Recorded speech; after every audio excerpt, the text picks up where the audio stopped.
Hello friends, सब सभी का स्वागत है मेरे YouTube channel Vicky Malhotra SVN पर। मैं आपका दोस्त विकी आज आप सभी के लिए लेकर के आऊँ फिर से एक न्यू रिएक्शन वीडियो। जो आज की रिएक्शन वीडियो होने वाली वो होने वाली नई अयोध्या के ऊपर।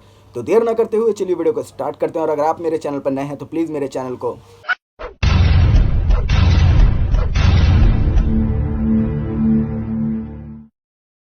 करना ना भूले। आप में से बहुत से लोगों ने मेरे चैनल को सब्सक्राइब नहीं कर रखा, तो मेरी आप सभी से विनती है कि प्लीज़ मेरे चैनल को सब्सक्राइब कर लें।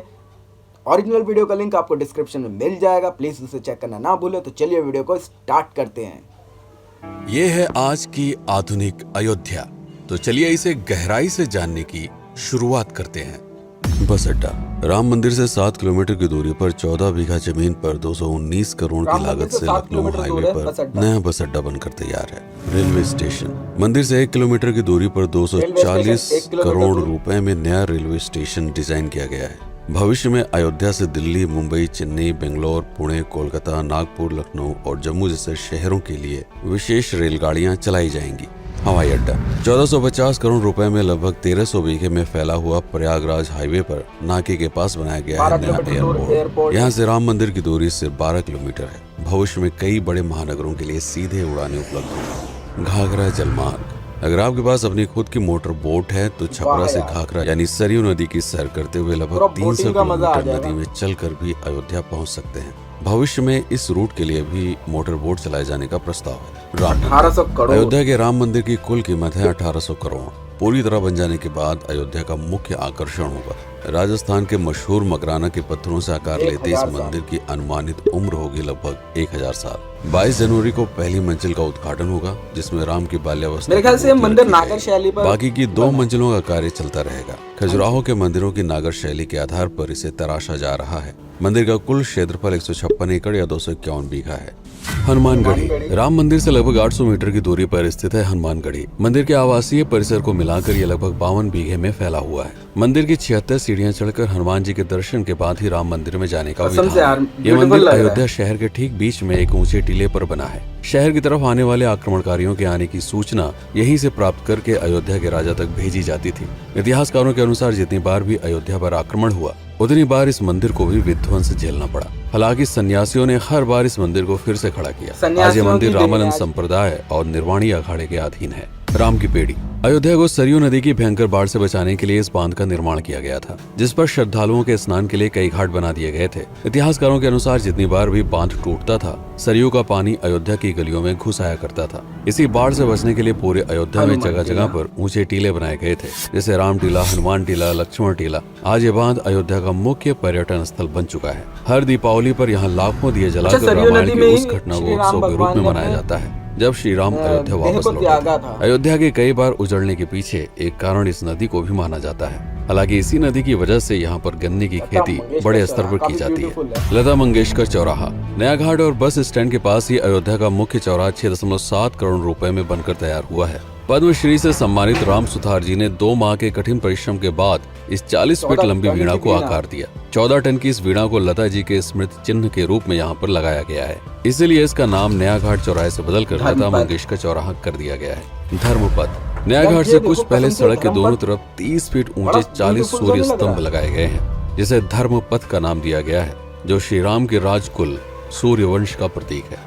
दशरथ समाधि स्थल नए बस अड्डे के बगल से एक पतली रोड कछार से आगे बढ़ते हुए लगभग 12 किलोमीटर दूर ले आती है दशरथ समाधि स्थल, जो बिलहर घाट पर मौजूद है, जिसके बारे में मान्यता है कि यहाँ पर राजा दशरथ का दाह संस्कार हुआ था। राम मंदिर के साथ ही इस जगह को भी पर्यटन स्थल के रूप में विकसित किए जाने की योजना पर कार्य चल रहा है। भरत कुंड अयोध्या से 15 किलोमीटर दूर है नंदीग्राम। यहाँ मौजूद तालाब को भरत कुंड कहते हैं। मान्यता है कि इसी जगह से भरत ने पूरे अयोध्या का राज कार्य संचालित किया था। पर्यटकों के लिए इस स्थान को भी विकसित किया जाएगा। गुप्तार घाट राम की बेड़ी से सरयू नदी के किनारे चलते हुए 10 किलोमीटर दूर स्थित है गुप्तार घाट। ये कैंट एरिया में पड़ता है। इस जगह को श्री राम के जल समाधि के रूप में महत्व दिया जाता है। इसके अलावा अयोध्या नगर में हर गली में कई विशेष मंदिर हैं, जिनकी अपनी मान्यताएं हैं, कथाएं हैं, विशेषताएं हैं। पूरी तरह से विकसित हो जाने के बाद नई अयोध्या को पूरी तरह से जानने के लिए, इसका आनंद लेने के लिए कम से कम 3 दिनों तक यहाँ रुकने की आवश्यकता है। देश विदेश से ज्यादातर पर्यटक भारत आते हैं उत्तर प्रदेश में आगरे का ताजमहल देखने और प्राचीन नगर काशी और सारनाथ घूमने।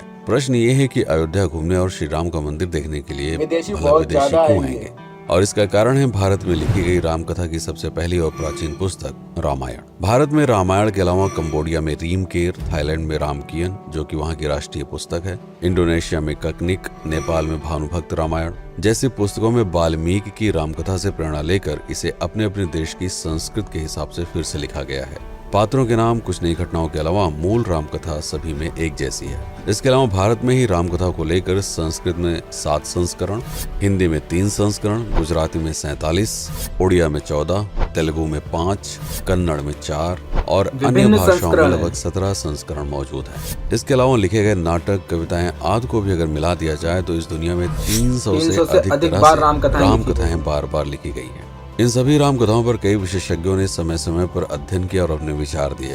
Father Camille Bulcke, Hermann Jacobi, Wendy Doniger, Edward अल खरर, Alf Hiltebeitel, Paula Richman, Aubrey Menen, Ramesh Menon, Radha Vishwanath, Shantanu Gupta, Meenakshi Jain, Lala Sitaram, Swami Gyananand Saraswati जैसे कई लोगों ने समय समय पर राम कथा को लेकर गहन शोध किया और इसमें छिपे हुए मूल कथा के साथ ही इसके इतिहास को समझने का प्रयास भी किया। राम कथा थी कौशल प्रदेश के द्वारा किष्किंधा और लंका पर विजय प्राप्त करने की पहली बार एक अखंड भारत के निर्माण की। रामायण महत्वपूर्ण इसलिए हो जाता है क्योंकि ये अखंड भारत युद्ध से अधिक व्यक्ति के आदर्शों, सूझबूझ, मित्रता जैसे गुणों से स्थापित हुआ।